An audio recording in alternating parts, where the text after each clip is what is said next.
국제사회 속에서 중국의 이미지가 끝을 모르고 추락하고 있습니다. 전 세계의 진상 이미지가 단단히 각인되었는데요. 이것은 당연하지만 중국인들 스스로가 그렇게 만든 것이었습니다. 최근 한 중국인 남성이 코로나19 확진 사실을 숨기고 한 요양병원에 취업하여 바이러스를 퍼뜨렸습니다. 이 때문에 50명이 넘는 확진자가 무더기로 발생했는데요. 충격적이게도 중국이 아니라 한국의 경기도 남양주에서 벌어진 일이었습니다. 이 중국인은 양성 판정을 받고도 역학조사에 응하지 않았고 연락을 피해온 것으로 드러났습니다.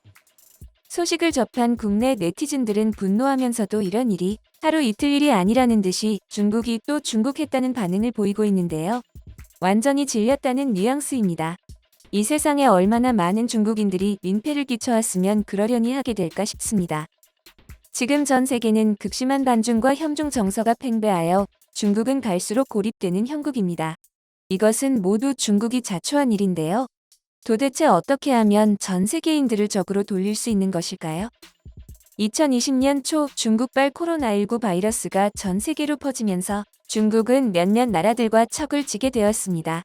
그중 하나는 바로 스웨덴인데요. 사실 스웨덴과 중국은 코로나19가 있기 전부터 사이가 무척 나빴습니다.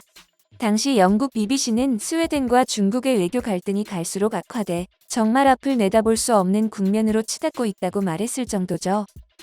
시작은 스톡홀름의 한 호텔에서 중국 관광객들이 내쫓기는 장면이 생생하게 폭로되면서부터였습니다. 한 중국인 남성과 그의 부모는 체크인 시간이 아닌 한밤중에 도착해서 로비에 있게 해달라고 사정했는데 호텔 측에서 경찰을 불러 자신들을 내쫓았다고 주장했습니다. 그 남성은 사람 잡네, 사람 잡아 라고 외쳤고 그의 어머니는 오열하며 도와달라고 외쳤는데요. 호텔의 매니저는 이들이 다른 날짜에 예약해놓고 예약 날짜가 아닌 날 호텔에 머무르려 생떼를 쓰는 바람에 경찰을 부를 수밖에 없었다고 말했습니다. 이에 스웨덴 주재 중국 대사관이 스웨덴 정부에게 사과를 종용했는데 뜻밖의 반응이 돌아왔죠. 스웨덴의 시사통자쇼인 스벤스카 니에터가 중국인 관광객들을 싸잡아 개를 잡아먹고 길에다 아무렇게나 배변하는 사람들이라고 조롱한 것이었습니다. 뭔가를 먹으면서 볼일을 보고 있는 중국인의 모습인데요. 진행자는 만약 거리에서 개와 함께 산책하는 사람을 본다면 점심거리를 챙겨왔을 뿐이라고 생각하면 안 된다며 중국인들을 조롱했는데요. 스웨덴은 자국을 방문하는 관광객이 아랍계이건 유대인이건 성소수자이건 인종과 특이성에 관계없이 환대한다고 하는데요. 스웨덴은 보편적인 인간의 가치를 존중해야 한다는 원칙을 신봉한다고 합니다. 하지만 이런 원칙이 중국인에게는 적용되지 않는다고 못을 박았습니다. 휴머니즘을 표방하는 스웨덴마저 혀를 내두르게 만든 중국인데요. 길을 가다가 용변을 보는 중국인들의 특성이 스웨덴에서도 예외는 아니었던 모양입니다. 중국인들은 어려서부터 그것을 교육받는다고 합니다. 아기들에게 카이당쿠라는 이름의 바지를 입히는데 이 바지는 용변을 보기 편하도록 엉덩이 주변에 구멍이 뚫려 있습니다.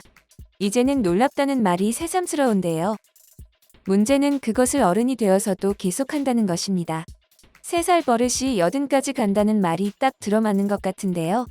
성인이 된 중국인들이 구태여 이 행동을 교정하지 않는 것은 그럴 필요성을 느끼지 못하기 때문입니다. 뭐가 부끄러운 것인지, 뭐가 문제인지 인지를 못하는 것이죠. 이외에도 중국인들은 대만에 가서 공중화장실 세면대에서 발을 씻거나 아이를 씻기는가 하면 제주도에 와서는 기념물인 용도암을 훼손하여 파편을 가지고 가거나 돌아갈 때는 면세품의 부피를 줄이기 위해 공항에 상자와 비닐 등을 버리고 갑니다. 공항 대합실에 중국 관광객이 버리고 간 쓰레기는 100리터짜리 봉투 100여 개 분량이었다고 하죠. 비단 제주공항뿐만 아니라 전 세계의 많은 항공사들이 입을 모아 말합니다. 중국인 관광객이 몰리는 날에는 쓰레기 발생량이 많다고 말이죠. 심지어 면세품 정리구역을 따로 설치해도 별다른 효과가 없다고 합니다. 코로나19 발생 전 제주도에는 중국인 관광객들이 참 많이 방문했었는데요. 제주도의 자영업자들에게는 중국인들이 밥줄인데도 불구하고 중국인들의 이골이 난한 편의점 점주는 편의점 입구에 중국인 출입 금지라고 써진 종이를 붙여놓기도 했습니다. 유명 프로그램 인간극장에는 해녀가 캐는 전복을 몰래 훔쳐간 중국인 관광객의 모습이 고스란히 담겨 시청자들의 공분을 샀습니다. 지켜보던 한 남성이 그 중국인을 지적해 전복을 다시 돌려받을 수는 있었지만 그는 끝내 사과하지 않고 자리를 떴죠. 해녀 할머니가 목숨을 걸고 채취해오는 재산을 어쩜 저렇게 아무렇지도 않게 가지려 하는지 보통의 상식선에서는 이해가 되지 않습니다. 지금까지의 사례들만으로도 머리가 어질어질한데요.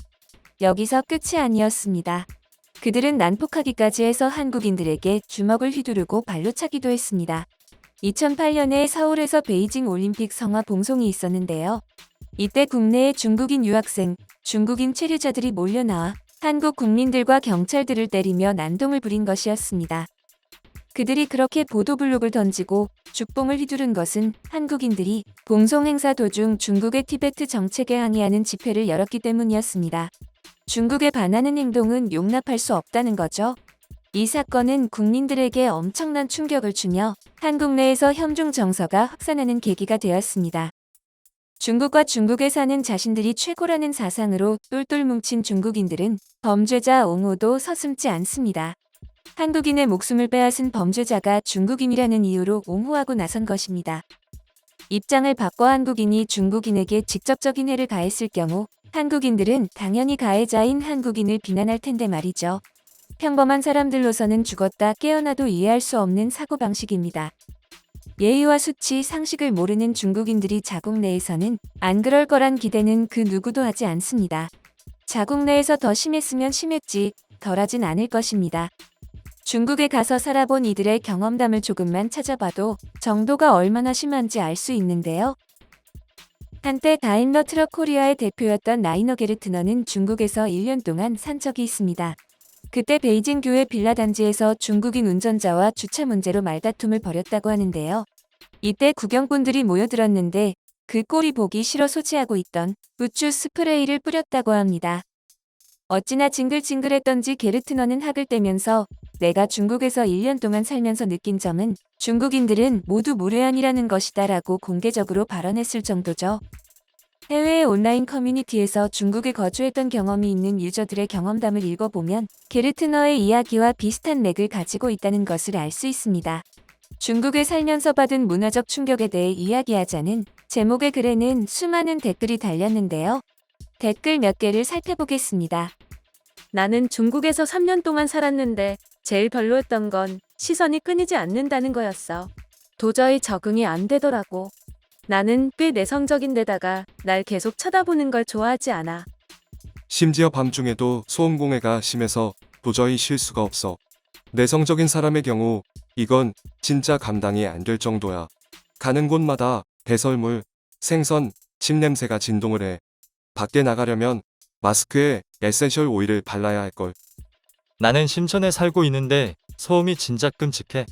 학교에서는 락 페스티벌보다 더 큰 소리로 운동장에 음악을 틀고 끊임없는 지구 시추 작업을 하고 2층 이웃들은 아침 7시쯤에 아침 식사를 만든다고 채소를 썰기 시작해.